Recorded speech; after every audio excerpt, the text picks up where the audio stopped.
This time to visit with Ole Miss head baseball coach Mike Bianco. Team went on the road this weekend, lost 2 of 3 to Texas A&M, lost 8-6 on Friday night. Got a big win, 14-7 on Saturday, and then they lose 5-4 yesterday. Coach, kind of a mixed bag of results this weekend. You get your first SEC win. I know it was nice to get that over with, but now you'd like to try and stack up a bunch more of those. What do you take away from this weekend? Oh, wow. It's a good intro there, Richard. You're very kind. That was a tough weekend. Again, third weekend into it, and to think that we're just coming away with our first victory. It's kind of that's a tough pill to swallow. But on the positive end, I thought we could have or should have won any of the 3 games. Friday night, we have a lead 4-3 in the 7th. Then lightning comes and rain. Then we have to go to the bullpen, and the game changes, and we end up losing 8-6, as you mentioned. We swung it really well, on Saturday, get a win, and then on Sunday, we get off to a 3-0 start, and they tie it back up.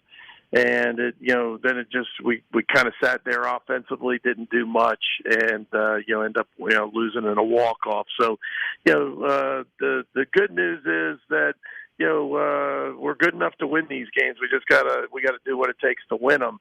The bad news is we haven't done that, and I think over the last 2 weekends, there's been several games, much different than the Vanderbilt weekend.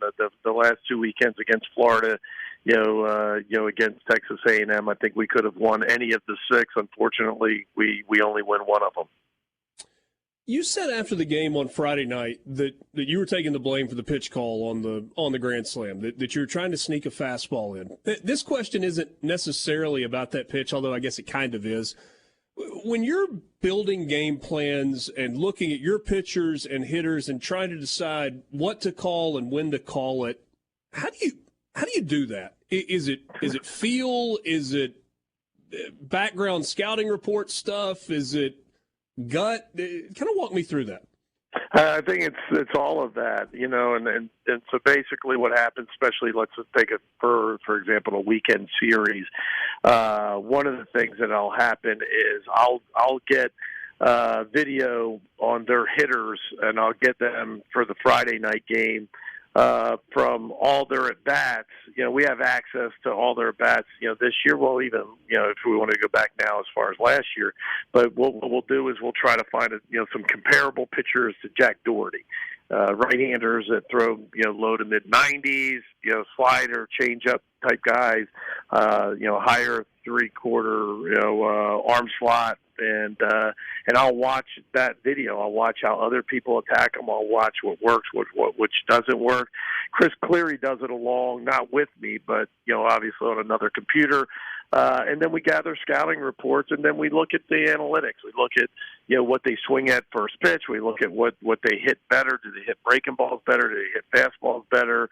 And then kind of devise a game plan against each hitter. And, LaViolette, the guy that ended up hitting the ball, we beat him with plenty of fastballs early. He hadn't even seen a breaking ball. The scouting report against Morrell, obviously, is he throws a ton of breaking balls, and he was about maybe the 4th hitter that Morrell threw to. And so we just tried to sneak a fastball just to show him, try to speed him up, and obviously, bad choice. You went to the bullpen in the second game of the series, and I feel like Braden Jones is kind of a new name. And you told us, I guess it was last week, that, you're kind of searching for guys to step up and take some ownership on the mound. Tell us a little bit more about him.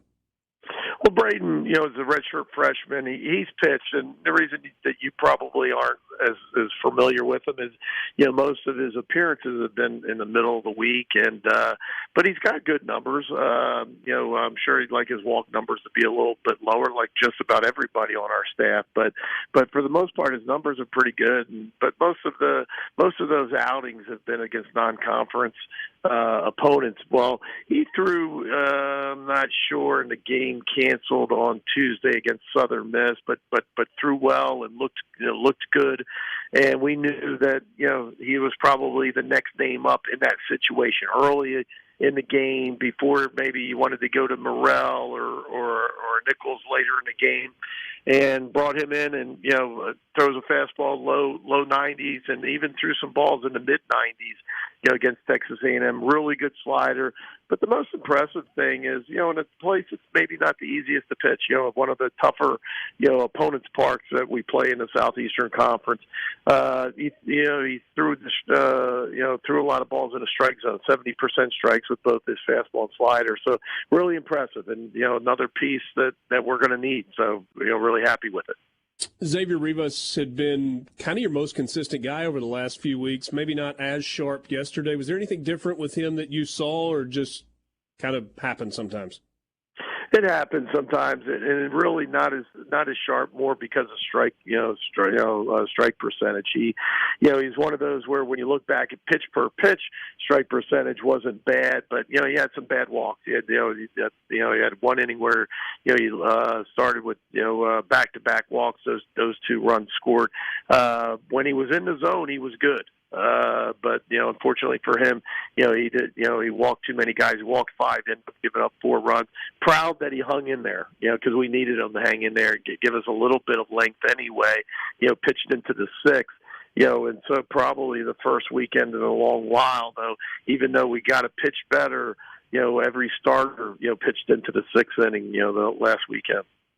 Kind of a compressed week with a road game tomorrow night, just at Memphis, but a road game nonetheless. And then you go Thursday, Friday, Saturday because of Easter weekend with Arkansas coming up. How much strain does that put on you when it's Tuesday, Thursday, Friday, Saturday versus a normal Friday, Saturday, Sunday weekend?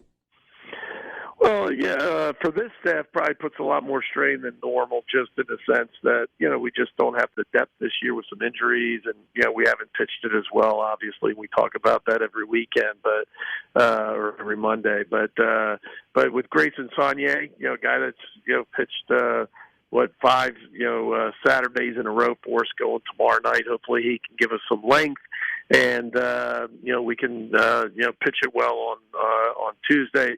The better you pitch on Tuesday, the better it is for you on the weekend. But at the end of the day, we just got to play better. And so, I don't know if we're looking so much at how many games or who we're playing.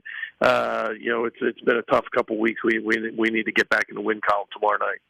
It feels like you and Dave Van Horn have coached against each other 100 times in the last 20 years. I don't know probably pretty close. Yeah, I don't know that it's that far off. I think it's in the 80s.